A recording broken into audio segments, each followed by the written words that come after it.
নমস্কার বন্ধুরা, আমি তনুশ্রী। তনুর ভিলেজ কিচেন এই ছোট্ট চ্যানেলটিতে আপনাদের সকলকে স্বাগত জানাই। আজ আমি বানাবো ওল চিংড়ির মালাইকারি। তাই প্রথমে একটা নারকোল ছাড়িয়ে ধুয়ে ভালো করে কুড়িয়ে নিচ্ছি।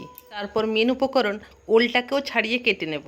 ওলটা আমাদের বাগানের, খুব ভালো। থাম্বনেলে ওল বাগানের ছবিটা দিয়েছি, দেখেছেন নিশ্চয়ই। আমরা ঘরে থাকা খুবই সামান্য উপকরণ দিয়ে এই রেসিপিটি সম্পূর্ণ করব। ওল আমি এইভাবে ডুমো ডুমো করে কেটে নিয়েছি। ওলটা দেখেছেন খুবই নরম, কিন্তু ওলটা এই একইভাবে কিছু আলুও আমি কেটে নিয়েছি। এবার আলু এবং ওল লবণ হলুদ দিয়ে আমি কড়াতেই ভাপাতে দেব।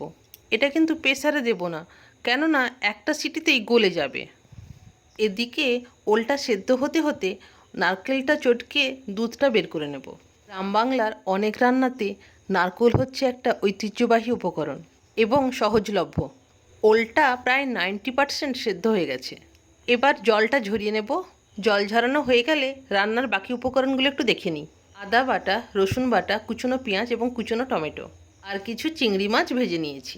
এবার কড়াতে সামান্য তেল গরম করে তেজপাতা, শুকনো লঙ্কা, গোটা গরম মশলা ফোড়ন দিয়ে দেবো। এর উপর কুচনো পেঁয়াজটা দিয়ে সামান্য লবণ দিয়ে দেবো, তাহলে কম তেলে পেঁয়াজটা ভাজা হয়ে যাবে। এরপর রসুন বাটা, আদা বাটা, কুচনো টমেটো দিয়ে কিছুক্ষণ কষিয়ে নেব। এখানে একটা ছোট্ট টিপস দিয়ে দিই, যেটা আমার গুরুজনদের কাছ থেকে শেখা। কম তেলে যদি পেঁয়াজ ভাজতে হয়, একটা তো দেখালাম যে পেঁয়াজের ওপর লবণ দিয়ে দিতে হবে। আরও একটা ভালো হয় যদি আপনি পেঁয়াজে কিছুক্ষণ আগের থেকে লবণ মাখিয়ে রেখে দেন। আপনারা এই কড়াটা দেখে বুঝতে পেরেছেন যে আমি কতটা কম তেল এখানে ব্যবহার করেছি। হলুদ গুঁড়ো, লঙ্কার গুঁড়ো, গরম মশলা গুঁড়ো দিয়ে ভালো করে কষিয়ে নিয়ে নারকেল দুধটা দিয়ে দেবো। নারকেল দুধ দিয়ে কিছুক্ষণ ফোটালে এরকম তেল বেরিয়ে আসবে। এমন সময় সেদ্ধ করা ওলটা দিয়ে দেবো। দিয়ে আরও কিছুক্ষণ কষিয়ে নিয়ে চিংড়ি মাছগুলো দিয়ে দেবো। চিংড়ি মাছগুলি দিয়ে অল্প নেড়ে চেড়ে সামান্য গরম জল দিয়ে ফুটিয়ে নেব।